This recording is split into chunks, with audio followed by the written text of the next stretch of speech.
Welcome to Bold Encounters. Today we're talking about goals. In fact, we're going to talk a lot about goals in the next couple of weeks. And we are going to focus on some superpowers that you have. Yes, superpowers. Now, let me ask you, do you believe in that? Do you believe that you have some extraordinary abilities that you don't use and that other people don't have? Compared to other organisms and animals on the planet, we human beings have 7 capabilities that exceed the other animals. And anyone who has a primal dog who lets it run up on the mountain and chase things, as I do, knows that that animal has capabilities and intelligence that don't come in my package. So, for example, running across those mountainsides and not hitting all the deep pitfalls beneath the deep weeds and the holes and the sharp rocks and the super spine sticks and such, I still haven't figured out how my dog runs so fast like lightning, not seeing any of that, and misses them all.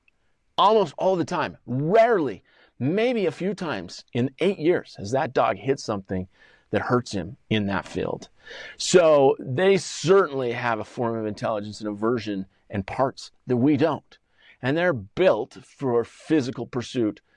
We are too, but we're also built for different types of pursuit, and goals fits nicely into what differentiates us. Now, I want to start with a little bit of an example. Focus is involved with one of these superpowers.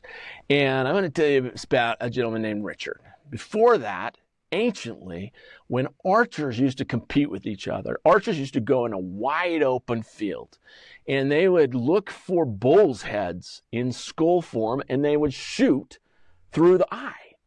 And that bull's eye joined together as one word, and that's where we got the word bullseye.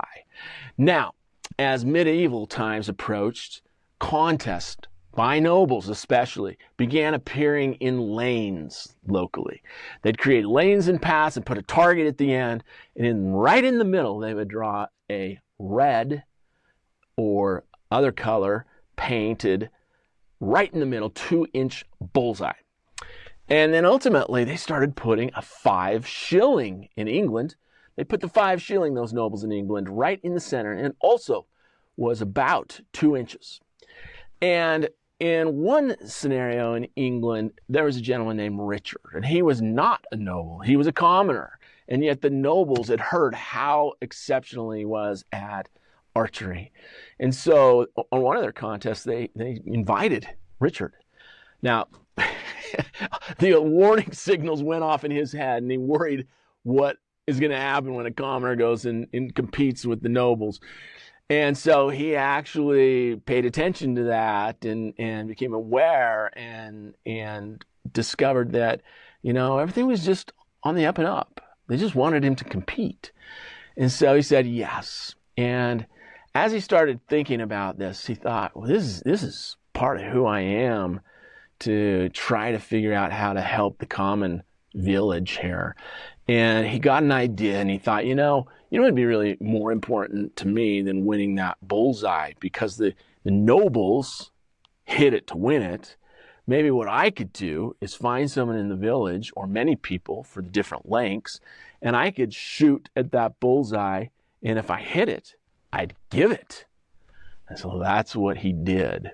Now, before I talk to you about what happened with Richard, I want to talk about all 7 of these superpowers that you have related to goal setting.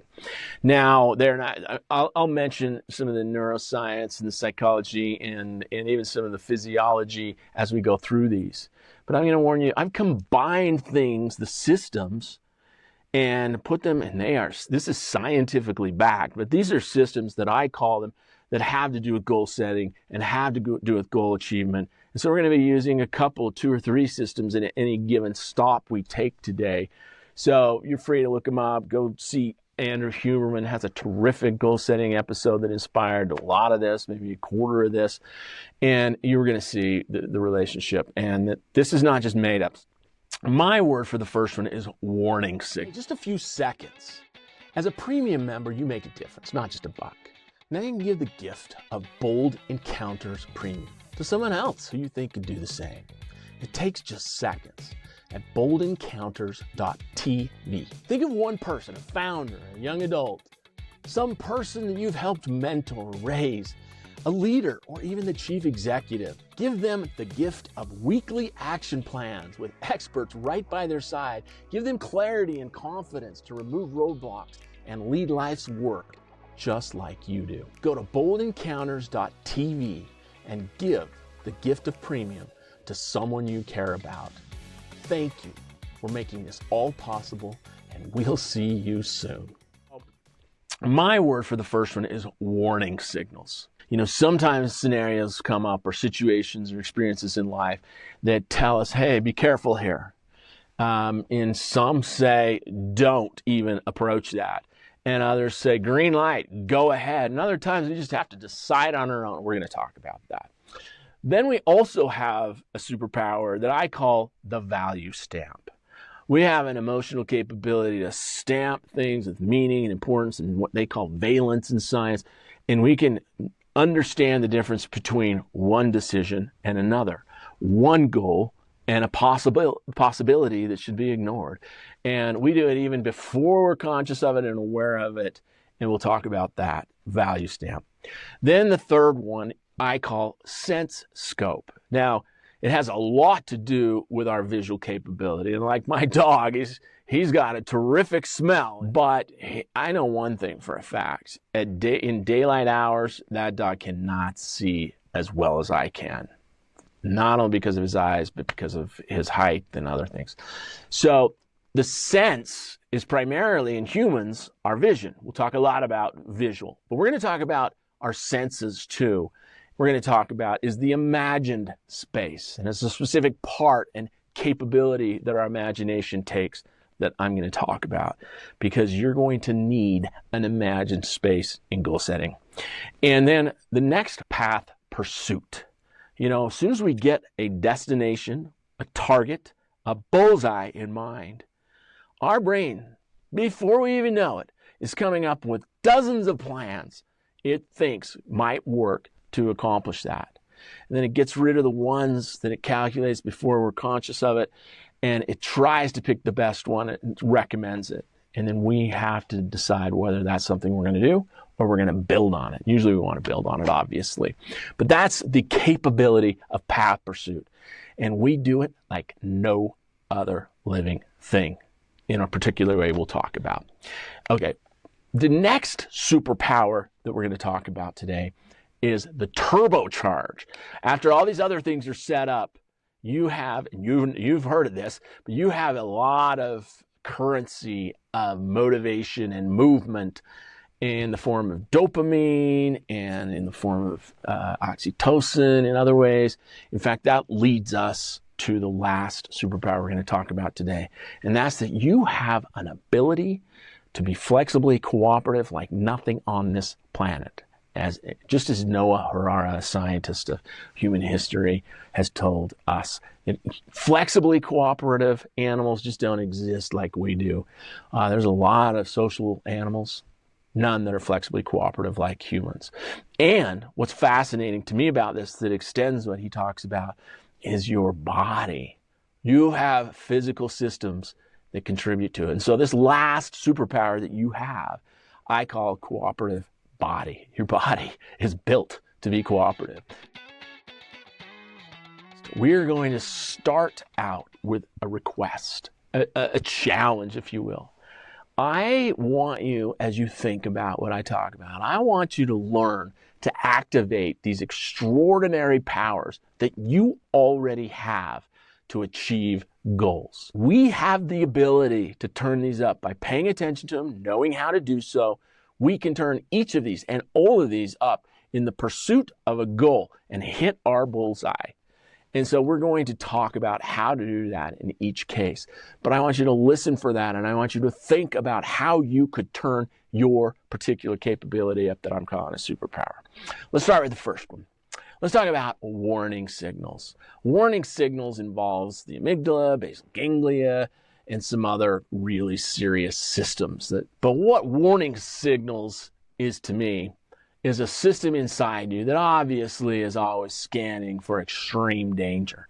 And when it senses it, your brain is an incredible system to alert you, and it's powerfully telling you the lights are flashing, the gate starts on its way down, the sounds are loud, and it alarms you, and it says, knock off the pursuit to that, or stop, or don't go there, don't go near it. And then it has a couple other related systems that are actually produced by a different part of the brain that are the no, go, and go signals in your brain. And you can listen to these. They're not screaming at you like the alarm and the extreme danger. What they're doing is they're making a judgment, and they're saying, don't do this. And the other one's saying, go, go.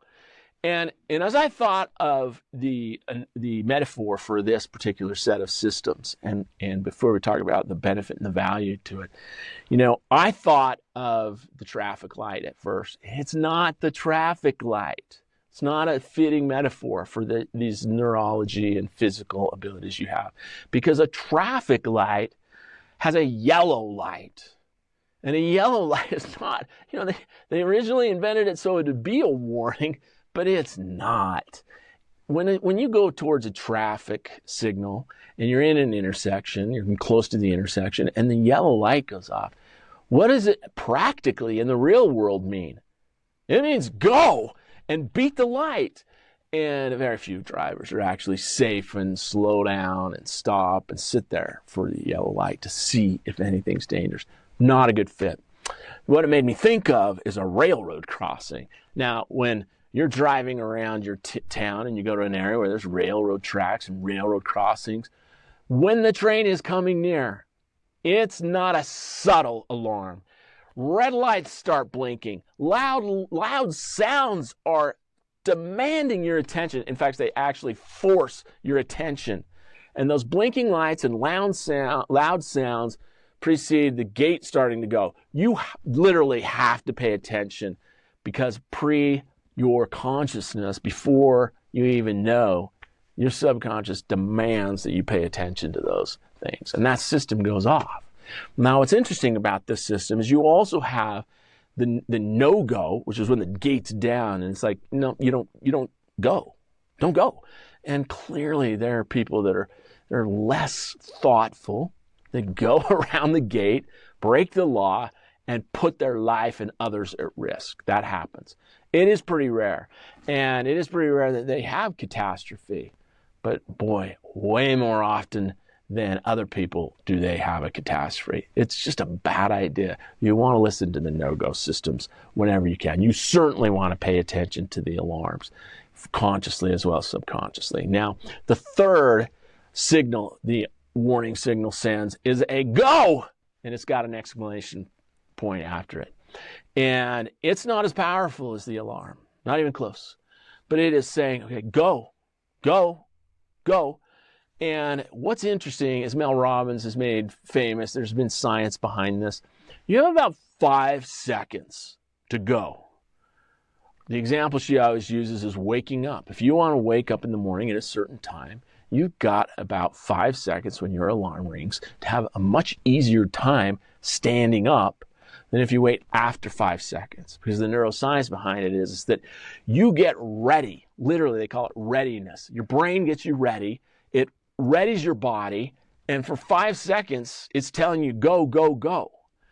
But if you're out in the middle and you have no one behind you to lay on the horn and create their own alarm, if you're out in the middle of nowhere and you're at a crossing and you sit there after everything's silent, the green lights turn off, and you haven't gone, and you just sit there texting, not much is going to happen. And that's what happens in goal setting. You have about 5 seconds to pay attention, to heed, to obey that green light that says go, and then you go. The last thing I'd like to say about the details of these three is that, not only do you ignore them to your detriment and safety on the extreme, more primal side, but you have an opportunity cost when you don't go. I love one example that I was exposed to, and I went to meet with one of my friends, and his name is Jim Olson. And he's the president of the Utah Jazz. And I had a meeting with him that was not an interview, but I went to his office, and as we got together and we started talking, I said, listen, Jim, I want to ask you about something, because you know I interview leaders and I'm very fascinated about how workers do work better. I want to ask you about how you got into the entry level of a ticketing office at a university. You rose near the top, towards the top, and then you switched to the professional ranks. You went into a professional organization, and I knew you from junior high. I mean, you're amazing. I love you. You were the first guy to wear cords back then. But how in the world did you rise to the very top? If you had to name one thing that you've done that caused that to happen, besides your good looks, what would the one thing? And he kind of chuckled and he said, that's a great question. I never really thought about it. Clearly, I've thought about some things like what happened and how I'm so fortunate and a set of things that happened. But what's the number one thing? I've got to tell you, I think the one thing that I did is when I was sitting in a meeting and someone said, could you do this? I did not wait till the end of the meeting. I got on my phone and I did it right then. I texted, I emailed, I did whatever I had. I stepped out, I made a call. I acted like I needed to do it, and I went. And just like we said, he wasn't waiting 5 seconds. He got the go signal and he went, and he turned on the go. And he talked about how that this became a habit of his because it resulted in so much gratitude and response from other people because it's so unusual. And it's become one of his work ethics and one of his identity elements in his personality. And he said, one thing that happens when you do that is that people start compounding the trust in you when they ask you to do something and you do it. Now, he didn't just do it in meetings. When he would become aware of something, he would listen and watch for that green light. And when he saw it, he would take care of it right then and move it in front of anything else that was less important, less meaningful. And in 5 seconds, he would take care of it. Now that brings us to our second superpower, which I call value stamp. You go through life and your orbitofrontal cortex and your dopamine systems and your salient systems are active. And what are they active doing? They're responding to things that you experience. And they're sensing and reminding you whether it's important or not. It has an assessment of emotions, so to speak. So you're going through life, and subconsciously, your brain is actually giving you messages as an organism to assess how you feel and how your emotions are responding to this thought or experience that's happening, and how that compares to what it could be with a little more effort. It's an assessment system of emotions. And what it does is it stamps on those, really creating memories that you will react to and use later for this very system. And it stamps in 3 ways. The most important, the most predictive of your choice to act is actually your valence or your meaning or your importance judgment. Let's call it meaningful valence. The valence is the scientific word. Let's call it meaningful valence. And what it has to do with is your priorities based on judgments of experience in the past. And so your brain will say, look, let's stamp important or skip, decline, no. And the things that are not important, this is so interesting. The things that are not important to you don't even make it onto the table. So this isn't fighting with some of the other things that I'm about to talk about. It's the thing that puts it on the table or takes it off the table. I'll give you an example. So one of the other indicators, one of the other pressures that our brain presents to us is an energy or an arousal, they call it. And now it's a general arousal. It's not what you're thinking of, but it is a general version of that. And so you have this energy that is excitement and arousal in general. And it's this energy that you use to act now. You use it a lot. When you have alarms going off and you need to slam on the brakes, you use it. When you have a green light and you choose to act like Jim, you use it if it's something exciting. So it is the second most powerful. It is not as powerful naturally as your meaningful valence that's looking for importance. Now, the difference between the two is really important. Your valence signal is searching for experiences in memory that point to a long-term cumulative benefit. So it's not me, mine now, it's them, theirs later. That's what makes important things important. It's not just what I want. It ripples through humanity. It lasts a long time and it's positive. Now, there's plenty of negative things and even evil, destructive things that have a strong negative valence. Your brain takes those off the table almost always, unless you made a habit of putting them on the table again. So that's what valence is. And energy, or this energetic arousal of general excitement, is really about the here and now. It's about me, mine, now. And it gets you moving. It makes you jump. So if you have something that is more meaningful and you have something that's exciting and you're still in your very original natural state, you're going to go for the important stuff. You're going to go for food. You're going to go for things that last a long time, nutrition. You're going to go for the things that create human impact and human existence. You're going to go for those things. Now, if you're just chasing excitement and fun, not pleasure, but fun, if you're just chasing that in its most raw form, it's going to take a back seat until you pay it attention so much more than your important signal that it takes over. And that's not a good place to be. Science has proven that over and over again. So you have those two signals. You have a third signal that is going on with your value stamp. And the third is control. And control is not what we typically think of in an organizational and political sense. What it means is an individual ability to make a choice and affect a consequence. Now, you could be in a really dire situation where other people are controlling you, and the same behavior may not result in any consequence because of what they're doing. And that is really painful. That causes depression. You just can't make anything happen that's worthwhile. The consequences is not yours to decide.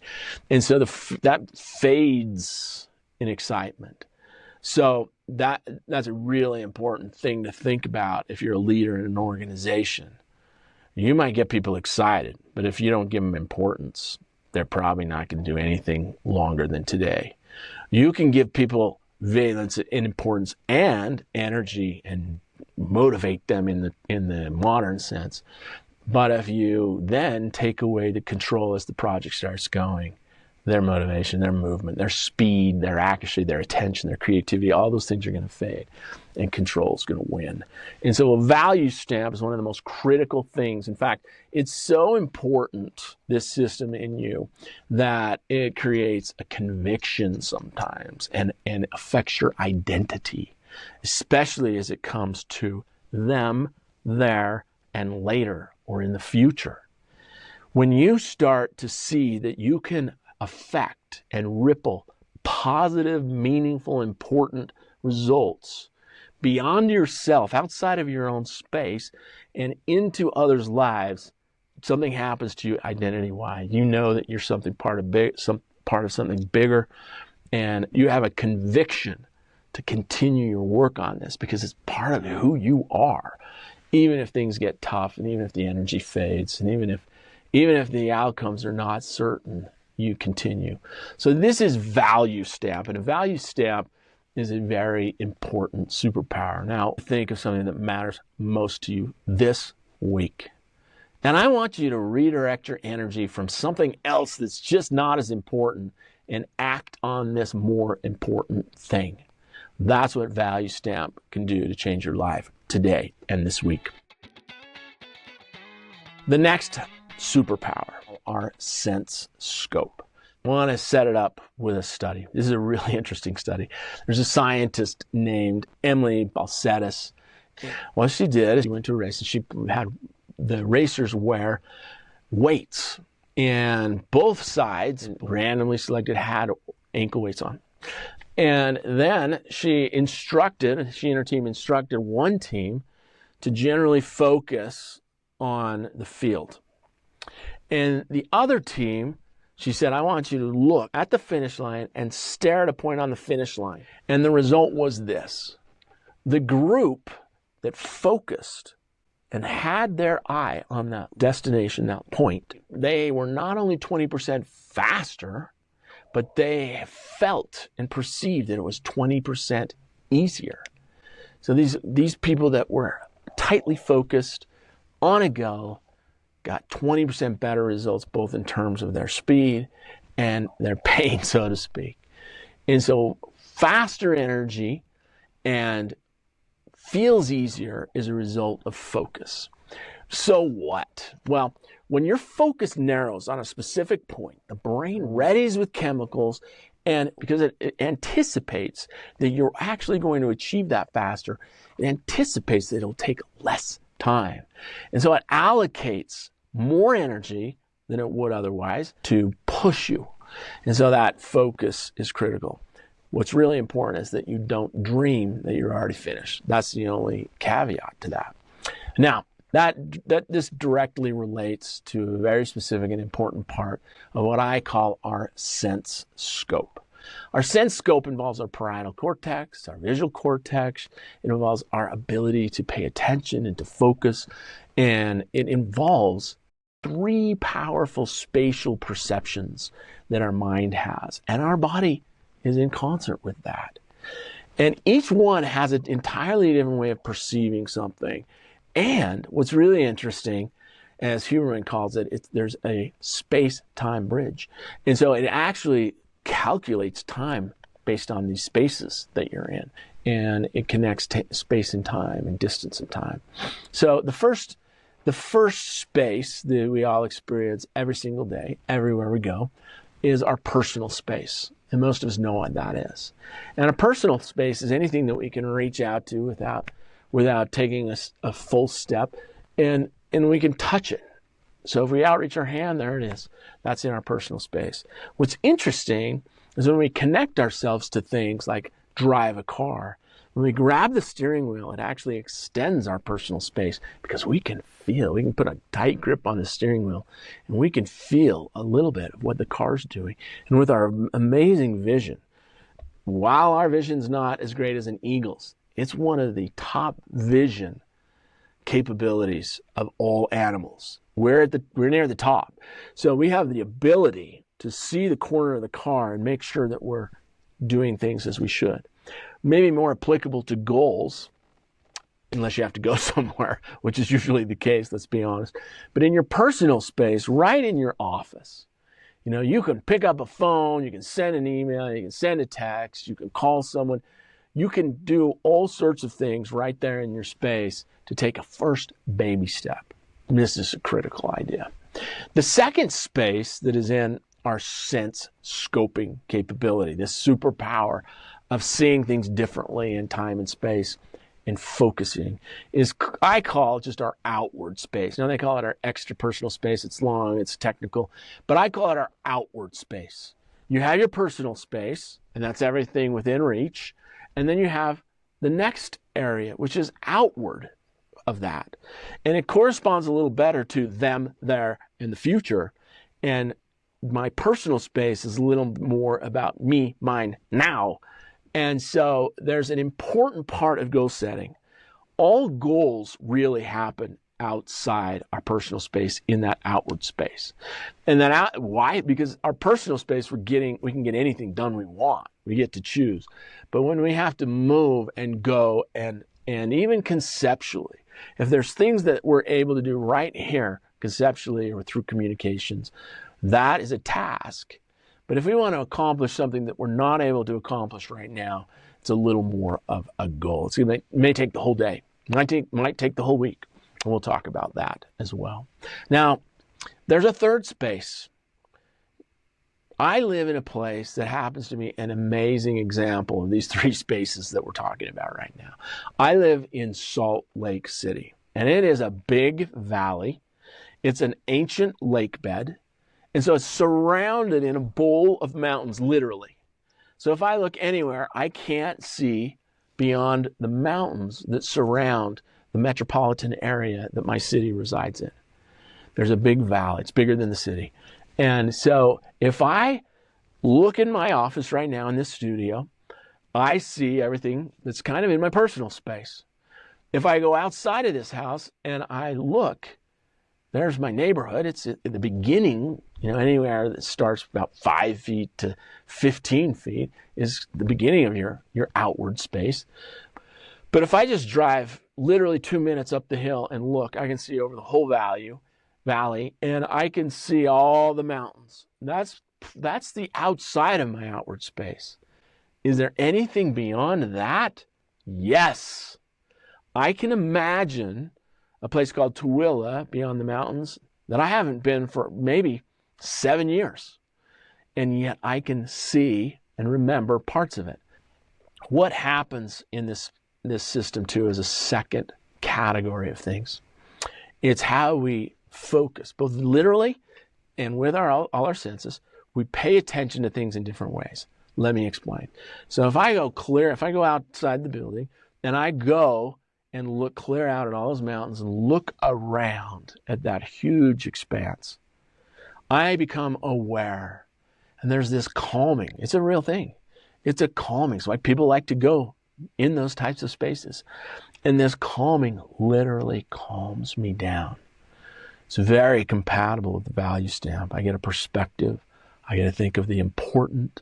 There's nothing in my present space, my personal space, that's urging me to take action now. So it's a very calming thing to go look around at those big spaces. And it can create perspective that can make your goal pursuit much more effective. However, to get going and achieve something or build something or orchestrate an event where places and people haven't been yet in time, we're going to need to focus. And even if it's an imagined point beyond the horizon, we're going to need to focus at each step, first beyond the horizon, then at the horizon. Then we're going to come back, we're going to focus in the beginning of our outward space, and then we're going to focus in our personal space, both in time, in literal terms, and conceptual terms.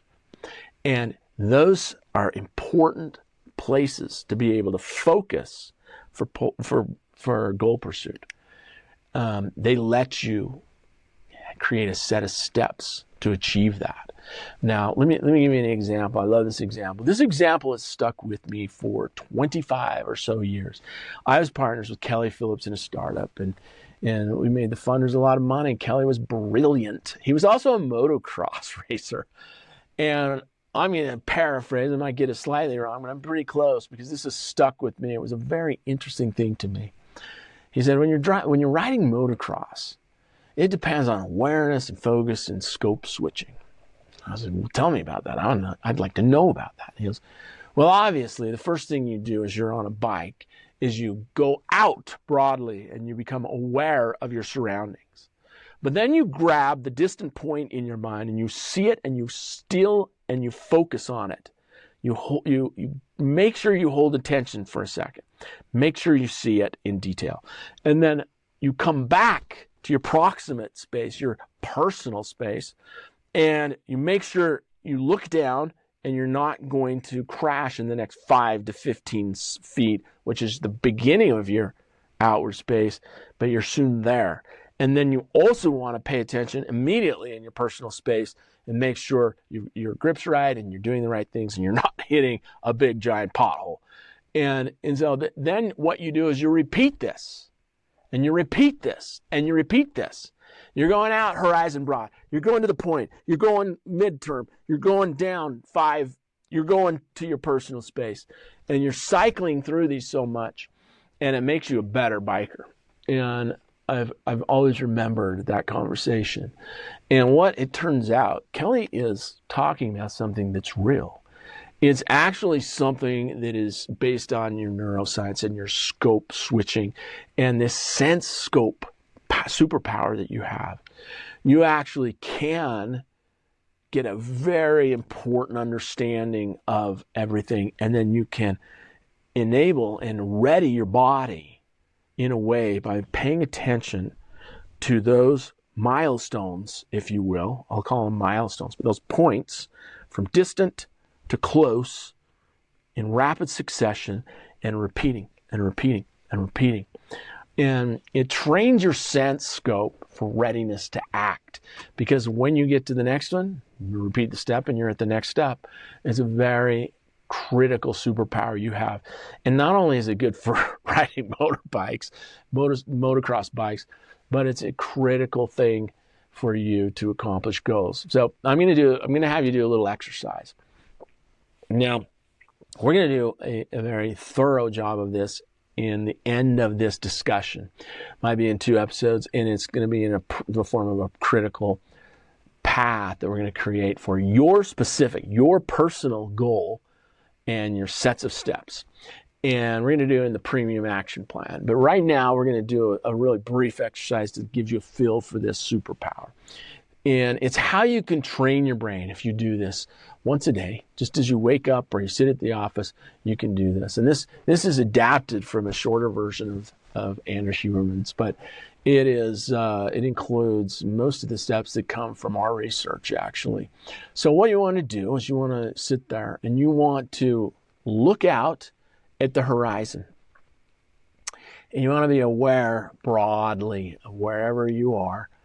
And hopefully you can see beyond a tree. If you live in a flat area, you need to get up somewhere a little higher. But you go look at the horizon and broadly, and you get a sense of awareness and perspective of life and things like that. And it just is 3 deep breaths, as he points out. Just 3 deep breaths. And it's usually 30 to 90 seconds. And then what you want to do is you want to focus on the horizon, not beyond the horizon, but at the horizon. Find a point and pick a point and focus right on that point. And do the same thing. 3 breaths, deep, slow, long, 3 breaths.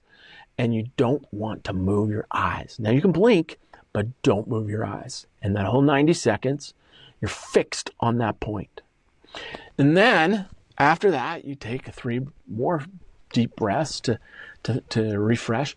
And you come to 5 to 15 feet. You find something and you see it and you fix on that point. Do the same thing. It's okay if you blink, but take 3 more deep breaths, and you want to not move your eyes. And so you can see it clearly and you're focused on it. You'll start to feel, when you're focused that still in these different scopes of focus, your body will start to get ready. Now, the last step that you want to take is, well, there's 2 more actually. So what you want to do is you want to reach your hand out, and that's in your personal space. As far as you can even take half a step and not a full step, because you've got to stay planted. And you want to reach your hand out, and you want to focus on a point in your palm, and you want to stare at that. Again, 3 deep breaths, 90 seconds-ish, and not move your eyes, even if you blink. And then after you do that, what I want you to do is I want you to now close your eyes, and I want you to pay attention for 3 deep breaths about what's going on inside you. And you will be slightly ready to do something, but you'll be anxious to take the next step and get done with this exercise. But if you close your eyes and you just think about your breaths and the rest of your body, just for 90 seconds, it will calm that feeling for a second. And you'll continue that calm feeling. And this time we're going to do something with our eyes closed. We're going to go out. I want you to imagine that horizon you just saw, even if it's close trees or mountains or whatever it is, lake, ocean. And I want you to picture looking broad as you close your eyes. And then what I want you to do is take those 3 breaths.